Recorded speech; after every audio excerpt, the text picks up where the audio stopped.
আসন্ন নির্বাচনকে কেন্দ্র করে কুমিল্লার সীমান্ত দিয়ে যেন কোনো অস্ত্র প্রবেশ করতে না পারে সে বিষয়ে বর্ডার গার্ড বাংলাদেশ বিজিবি সর্বোচ্চ সতর্ক অবস্থানে রয়েছে বলে জানিয়েছেন বিজিবির উত্তর পূর্ব region commander brigadier general Mohammad Saiful Islam Chowdhury.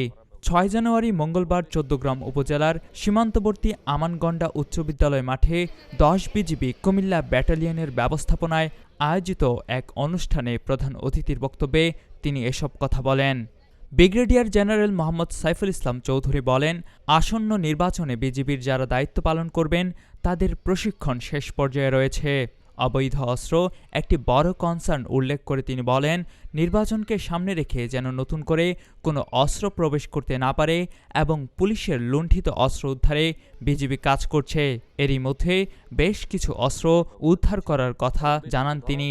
সামনে যে আমাদের জাতীয় নির্বাচন আছে, এই নির্বাচন উপলক্ষে আমরা ট্রেনিং করছি, যেটার পার্ট আমি গতকাল আমাদের ইন্টারনাল কিছু ট্রেনিং আমরা দেখেছি এবং সেখানে আমাদের যারা নির্বাচন দায়িত্ব পালন করবে তাদের বিভিন্ন প্যাকেজে আমরা প্রায় লাস্ট প্যাকেজে আমরা STX যেটা আমরা ট্রেনিং করছি, সিচুয়েশন ট্রেনিং এক্সারসাইজ, এটা আমরা কন্টিনিউ করছি আমাদের সীমান্তবর্তী যারা আছে তাদের সহ এবং ব্যাটালিয়ন সদরে যারা আছে, যাতে আমরা নির্বাচনের সময় খুব সুন্দরভাবে এবং আমাদের দায়িত্বটা যে সবাই আমরা জানি সেই অনুযায়ী আমরা এই ট্রেনিংগুলো আমাদের ইম্পার্ট করছি, আমাদের লোকজনকে ট্রেনিং দিচ্ছি।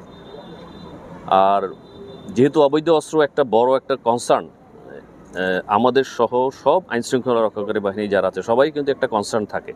অবৈধ অস্ত্র যদি বাংলাদেশে ঢোকে তাহলে এটা বিভিন্ন অবৈধ কাজে, কিলিংয়ের কাজে ব্যবহার হবে, আমরা জানি। তো সেই জন্যই কিন্তু আপনারা জানেন যে বিশেষ করে কুমিল্লা ব্যাটালিয়ন গত প্রায় 2 মাস আগে বেশ কিছু অস্ত্র ধরেছে এবং আমাদের ইউনিটগুলোও যেমন সিলেট ব্যাটালিয়ন বেশ কিছু অস্ত্র ধরেছে এবং সুনামগঞ্জ ব্যাটালিয়ন। তো আমরা যেটা মিডিয়াতে এসছে, আমাদের এই অস্ত্র যাতে নির্বাচনকে টার্গেট করে আর নতুন করে হতে না পারে এবং অন্যান্য লুণ্ঠিত অস্ত্র যেটা আছে, পুলিশের কিছু অস্ত্র লুণ্ঠিত আছে, আপনারা জানেন পেপারে আসছে, আমরা সেটাও কিন্তু আমরা ড্রাইভ দিয়ে যাচ্ছি যাতে নতুন করে যদি অস্ত্র বাংলাদেশে যাতে আসতে না পারে এবং ইতিমধ্যে যদি কোনো অস্ত্র বিভিন্ন জায়গায় থাকে সেটাও কিন্তু আমরা সীমান্তবর্তী এলাকাতে আমরা কন্টিনিউয়াস অপারেশন করে ধরার ব্যবস্থা করছি এবং বেশ কিছু ধরাও পড়েছে। বিজিবির পক্ষ থেকে শীতকালীন কম্বল বিতরণ উপলক্ষে আয়োজিত এই অনুষ্ঠানে ৬ শতাধিক দরিদ্র ও অসহায় মানুষের মাঝে কম্বল বিতরণ করা হয়।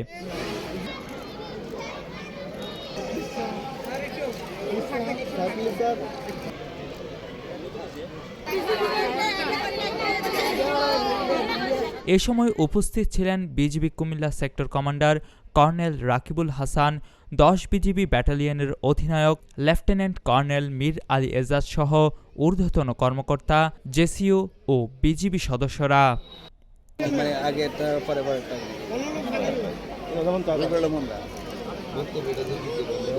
কুমিল্লার কাগজ, নিউজ ডেস্ক।